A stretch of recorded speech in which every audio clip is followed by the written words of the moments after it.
Okey, untuk makluman tuan-tuan dan puan-puan, bidang penguasaan merupakan salah satu teras utama perkhidmatan ADK dalam usaha untuk menangani masalah penagihan atau penyalahgunaan dadah di Malaysia ini. Dan dalam bidang penguasaan ini, kita memberi fokus kepada untuk menguasakan undang-undang ataupun akta sedia ada dengan tujuan bagi membantu mereka-mereka yang terlibat dengan penagihan dadah untuk mendapatkan rawatan pemulihan yang sewajarnya, terutamanya kepada mereka-mereka yang terlibat dengan dadah dan enggan secara sukarela untuk mendapatkan rawatan dan pemulihan. Dan kalau kita lihat banyak aktiviti penguasaan yang dilaksanakan oleh pihak ADK, sebagai contohnya adalah aktiviti risikan, di mana pihak ADK melaksanakan risikan untuk mengenal pasti sesuatu isu penagihan dadah di suatu tempat tersebut. Selain itu juga pihak ADK melaksanakan operasi-operasi penahanan, seperti yang saya katakan tadi, adalah menahan mana-mana individu yang disyaki terlibat dengan penagihan dadah, utamanya bagi mereka yang enggan secara sukarela tampil untuk mendapatkan rawatan dan pemulihan. Dan selain itu juga pihak ADK melaksanakan aktiviti siasatan dan juga pendakwaan. Dan untuk makluman tuan-tuan, semua aktiviti yang kita laksanakan ini sudah semestinya termaktub di bawah undang-undang ataupun akta yang sedia ada. Okey, untuk buat masa ini, pihak ADK pada ketika ini menguasakan dua akta utama, iaitu Akta Agensi Anti Dadah Kebangsaan 2004 ataupun Akta AADK 2004 dan juga Akta Penagih Dadah Rawatan dan Pemulihan 1983. So dalam kedua-dua akta ini, ia memberikan kuasa kepada pihak ADK untuk melaksanakan aktiviti-aktiviti penguasaan semata-mata untuk membantu mana-mana individu untuk mendapatkan rawatan dan pemulihan yang sewajarnya. Okey, sebagai contoh saya boleh katakan di sini ialah saya ambil satu seksyen di bawah Akta Penagih Dadah Rawatan dan Pemulihan, iaitu seksyen 3/1 menyatakan bahawa seseorang pegawai ADK boleh menahan dalam jagaan mana-mana orang yang dengan munasabah disyakinya sebagai penagih dadah. So secara ringkas ni dalam seksyen ini dia menjelaskan bahawa pihak ADK boleh menahan mana-mana orang yang disyaki terlibat dengan masalah penagihan ataupun penyalahgunaan dadah. Dan satu lagi seksyen iaitu seksyen 3/2 di bawah akta yang sama, dia menjelaskan bahawa seseorang yang ditahan itu boleh ditahan selama tempoh tidak lebih daripada 24 jam bagi maksud menjalani apa-apa ujian. So secara ringkasnya dalam seksyen ini menyatakan bahawa individu-individu yang telah ditahan oleh pihak ADK wajib melaksanakan apa-apa ujian yang diarahkan oleh pihak ADK untuk membuktikan diri mereka sama ada terlibat dalam masalah penagihan atau penyalahgunaan dadah ataupun sebaliknya. So daripada seksyen-seksyen yang saya jelas nyatakan tadi, ia jelas memberi kuasa kepada pihak ADK untuk melaksanakan operasi penahanan dan juga aktiviti-aktiviti penguasaan yang lain. Dan saya ingin tekankan di sini bahawa semua operasi penahanan yang dilaksanakan adalah bertujuan semata-mata untuk membantu mereka yang terlibat dengan masalah penagihan dadah untuk mendapatkan rawatan yang pemulihan yang sewajarnya dan bukan untuk menghukum mereka. So itu yang dijelaskan di sini bahawa aktiviti penguasaan adalah bagi membantu individu yang terlibat mendapatkan rawatan yang pemulihan.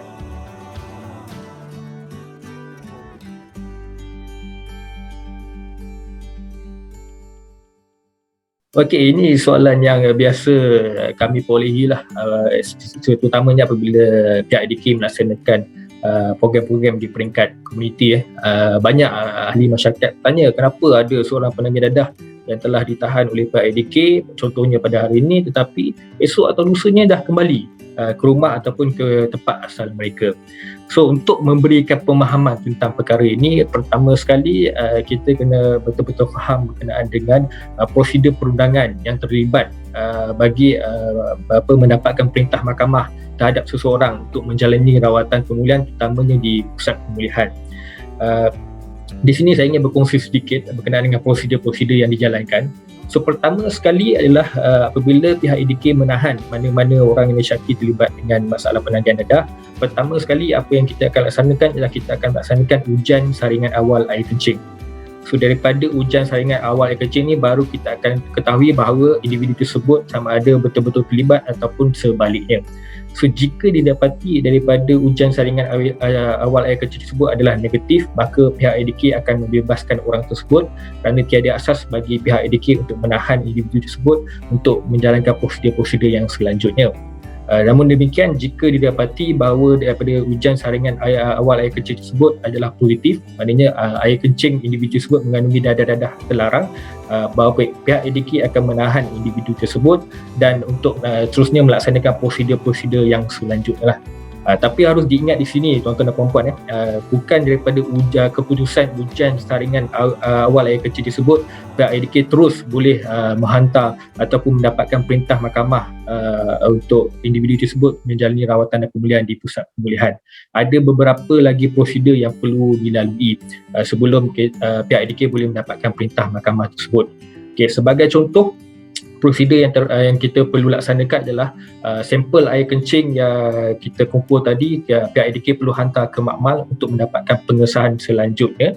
Dan jika sekiranya keputusan positif di peringkat makmal, barulah pihak ADK akan membawa individu tersebut untuk dibuat penilaian di hadapan seorang pegawai perubatan untuk mengesahkan sama ada individu tersebut benar-benar seorang penagih dadah ataupun tidak. Dan jika sekiranya telah disahkan jadi seorang penagih dadah, barulah pihak ADK akan membawa individu tersebut ke hadapan seorang magistrat ataupun ke hadapan mahkamah untuk mendapatkan perintah mahkamah bagi individu tersebut menjalani rawatan dan pemulihan terutama di dalam pusat pemulihan di seluruh negara ini. So kalau daripada prosedur-prosedur yang saya terangkan tadi, jelas menunjukkan bahawa semua prosedur tersebut tidak boleh dilaksanakan dalam tempoh sehari. Dia perlu dilaksanakan dalam satu tempoh beberapa lama masa tertentu.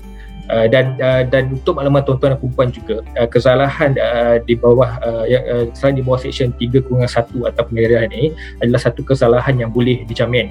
So individu tersebut sebelum dilakukan prosedur-prosedur selanjutnya tadi, individu tersebut boleh diberi jamin. Sebab tu kalau tuan-tuan lihat ada individu yang ditangkap atau penagih dadah ditangkap pada hari ini, esok atau lusanya mereka telah kembali ke rumah mereka ataupun ke tempat asal mereka. Sebenarnya mereka bukan dibebaskan tuan-tuan, mereka hanyalah diberi jaminan dibebaskan dengan jaminan buat sementara waktu, dan mereka perlu hadir pada satu tarikh tertentu untuk meneruskan prosedur-prosedur yang telah saya nyatakan tadi. So jangan salah faham tuan-tuan, mereka bukan dibebaskan tetapi hanyalah diberi jaminan sementara sahaja. So saya ni tekankan di sini bahawa pihak ADK tidak sewenang-wenangnya untuk membebaskan atau melepaskan seseorang itu. Semua itu kita akan mengikut prosedur undang-undang ataupun akta yang sedia ada.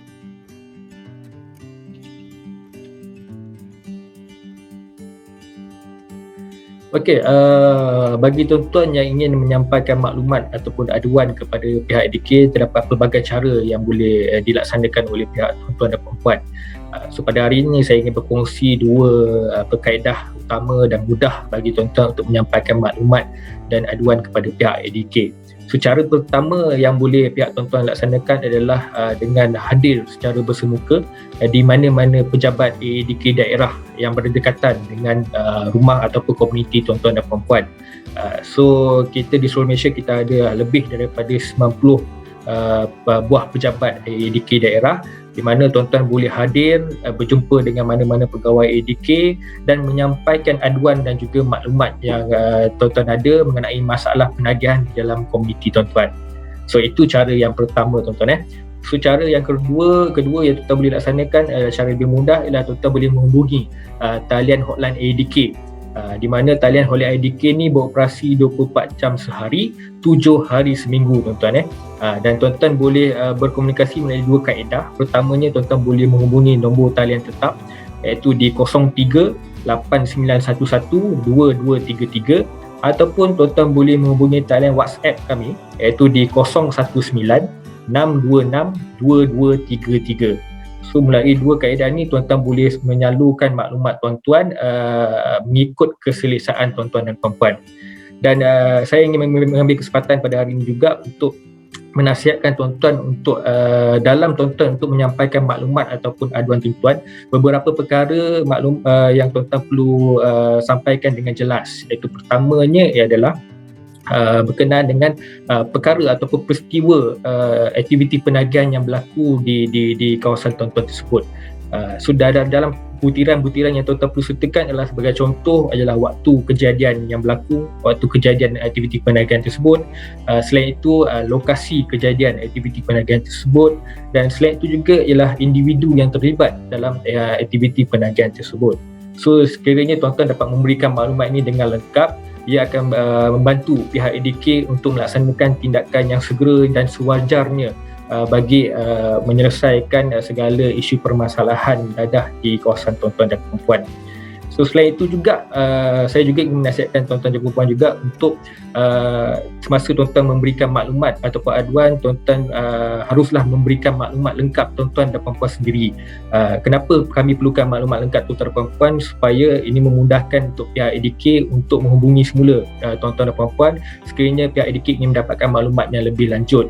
Dan selain itu, ia sekaligus membantu pihak ADK dapat memberikan maklum balas yang lengkap berkaitan tindakan yang telah pihak ADK lakukan terhadap aduan tuan-tuan dan perempuan itu. Jangan risau tuan-tuan, semua maklumat tuan-tuan adalah sulit dan rahsia. Tuan-tuan semua dilindungi di bawah Akta Undang-Undang Sedia Ada, sebagai contoh dilindungi di bawah Akta Perlindungan Pemberi Maklumat 2010.